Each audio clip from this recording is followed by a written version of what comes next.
Assalamualaikum warahmatullahi wabarakatuh. Selamat pagi, selalu semangat pagi. Baiklah anak-anak, semoga selalu dalam keadaan sehat semua ya. Jadi hari ini sebelum kita membahas mata pelajaran kita, marilah kita mengambil sikap yang pantas untuk berdoa. Berdoa menurut kepercayaan masing-masing. Berdoa dimulai. Doa cukup. Bapak akan absen terlebih dahulu. Asman, Jessica, Yusuf, Asrin, ya, semua hadir hari ini ya. Baiklah anak-anak, hari ini kita akan membahas bersama materi ekonomi pada mata pelajaran IPS dengan submateri yang berjudul kegiatan produksi. Ada yang tahu apa itu produksi? Ya, coba Asman, apa itu produksi? Oke, bagus. Jadi, menurut Asman, produksi adalah kegiatan membuat dan menghasilkan barang dan jasa. Tetapi, dalam arti luas, produksi adalah kegiatan menghasilkan atau menambah nilai guna atau manfaat suatu barang dan jasa. Barang dan jasa tentunya tidak tersedia begitu saja, melainkan harus diproduksi terlebih dahulu dengan sejumlah pengorbanan. Jadi, hasil daripada kegiatan produksi tujuannya untuk menghasilkan barang dan jasa. Nah, siapa yang menghasilkan barang dan jasa? Ada yang tahu siapa saja yang contohnya yang menghasilkan barang dan jasa? Jessica mungkin? Ya, benar Jessica, petani. Apa yang dihasilkan oleh petani? Ya, padi. Jadi, petani menanam padi, lalu hasilnya padi itu di pabrik menjadi beras. Bagus, tepuk tangan dulu untuk kita semua. Baiklah anak-anak, sebelum kita lanjut, Bapak akan menyampaikan tujuan pembelajaran kita hari ini. Jadi tujuan pembelajaran kita hari ini adalah diharapkan agar kita mampu menjabarkan kegiatan produksi dengan tepat dan juga kita harus mampu menyajikan laporan hasil diskusi tentang kegiatan produksi dengan baik. Nah, sekarang mari kita memperhatikan sama-sama ketiga gambar yang ada di depan kalian. Nah, ada 3 gambar di depan papan tulis ini. Coba kalian perhatikan. Dari gambar ini, silakan kalian berdiskusi bersama dengan teman sebangku dan buatlah pertanyaan terkait ketiga gambar tersebut. Nah, namun sebelum kalian berdiskusi lebih lanjut, Bapak akan menjelaskan terkait kegiatan produksi. Jadi, anak-anak, berdasarkan pengertiannya, produksi mengacu pada 2 konsep. Yaitu konsep yang pertama, kegiatan menghasilkan barang dan jasa. Produksi kegiatan menghasilkan barang dan jasa di sini maksudnya adalah kegiatan menghasilkan barang dan jasa yang belum ada, baik dengan cara menambah jumlahnya maupun memperbesar ukurannya. Nah, contohnya petani menghasilkan beras, kemudian pabrik motor menghasilkan motor. Nah, yang kedua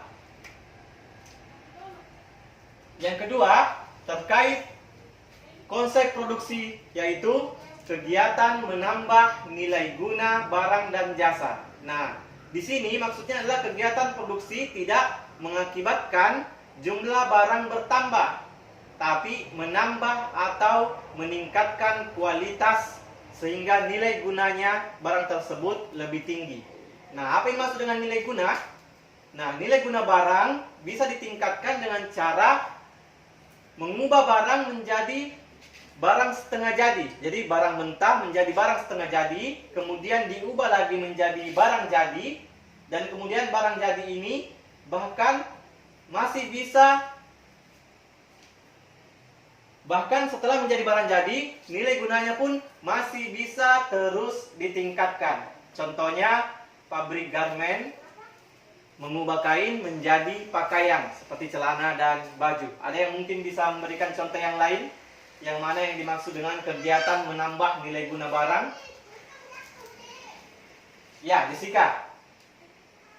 Iya benar. Jadi contohnya yang disebut oleh Jessica seperti pembuatan tempe dari bahan mentah kedelai. Itu benar. Dan masih banyak lagi contoh-contoh yang lainnya. Nanti kalian diskusikan bersama. Nah, kegiatan produksi tentunya membutuhkan faktor-faktor produksi untuk menghasilkan produk baik berupa barang maupun jasa.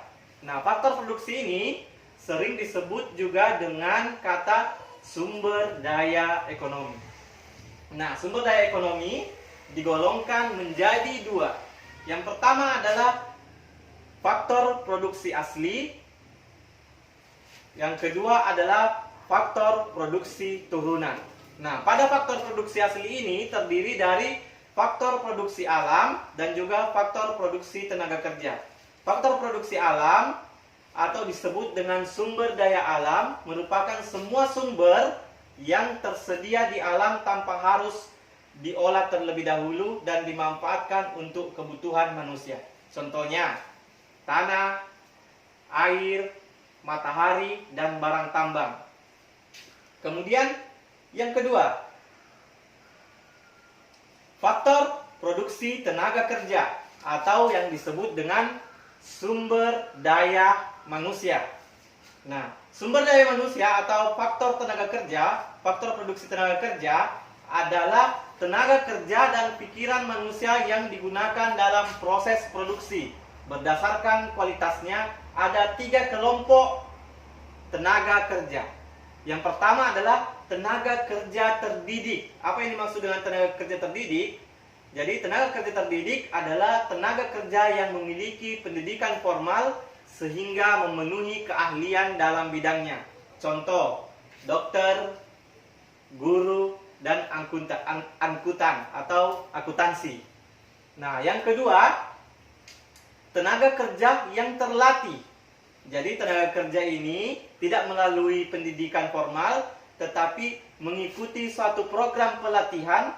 Contohnya seperti montir, sopir, ataupun penjahit. Jadi kalau kalian kenal itu, montir itu kalau bahasa Malaysianya disebut chip.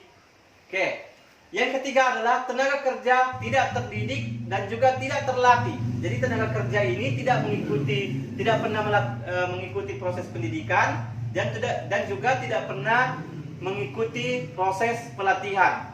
Jadi tenaga kerja ini berasal dari pengalaman. Contohnya kuli bangunan, kemudian buruh ladang, dan lain-lain. Dan masih banyak contoh yang lain dan mungkin itu nanti kalian diskusikan juga bersama. Nah, agar dapat mengelola dan memanfaatkan sumber daya alam juga diperlukan faktor produksi modal. Jadi tadi ada faktor produksi asli berupa faktor produksi alam dan faktor produksi tenaga kerja. Kemudian yang kedua adalah faktor produksi turunan. Nah, di faktor produksi turunan ini terbagi dua juga, yaitu faktor produksi modal. Nah, agar dapat mengelola dan memanfaatkan sumber daya alam juga diperlukan faktor produksi modal. Nah, modal bisa berupa uang ataupun barang. Jadi baik barang dan uang digunakan untuk kegiatan produksi. Nah, yang ketiga yang tidak kalah pentingnya dengan ketiga faktor produksi yang sudah Bapak jelaskan tadi, yaitu faktor produksi yang keempat, yaitu faktor produksi kewirausahaan. Apa yang dimaksud dengan kewirausahaan? Jadi, kewirausahaan adalah kemampuan seseorang atau beberapa orang untuk menyatukan semua faktor produksi untuk menghasilkan barang atau jasa tertentu. Jadi, faktor produksi ini merupakan kemampuan untuk menjalankan suatu perusahaan sehingga perusahaan dapat berjalan secara efisien dan menguntungkan. Nah, orang yang mempunyai kemampuan berwirausaha disebut wirausahawan. Jadi, kewirausahaan sangat besar peranannya. Nah, di faktor produksi kewirausahaan ini memiliki dua keahlian khusus, yaitu keahlian mengatur, di mana keahlian mengatur di sini termasuk juga kemampuan memimpin, mengelola sumber daya dan menggunakan setiap kesempatan dengan sebaik-baiknya dengan berani menanggung resiko.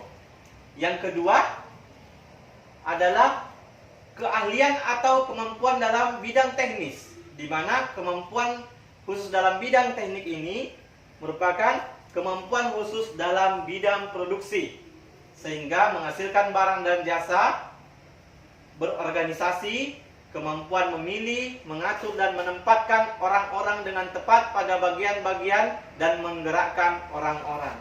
Jadi baiklah anak-anak, dari hasil penjelasan Bapak tadi, silakan diskusikan kembali jawaban terkait pertanyaan yang telah kalian buat bersama teman sebangku kalian.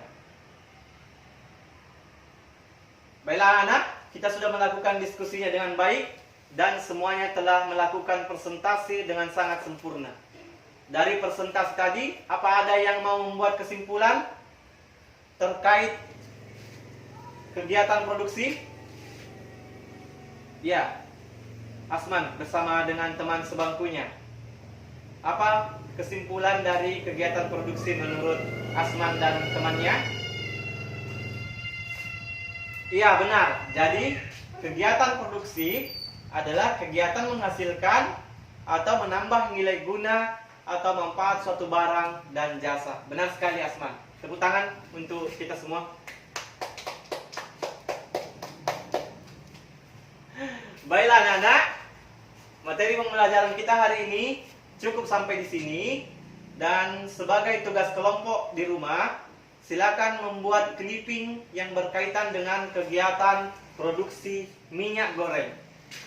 Dan untuk pertemuan kita minggu depan, kita akan membahas materi kegiatan konsumsi. Baiklah, Bapak akhiri pembelajaran kita hari ini. Assalamualaikum warahmatullahi wabarakatuh.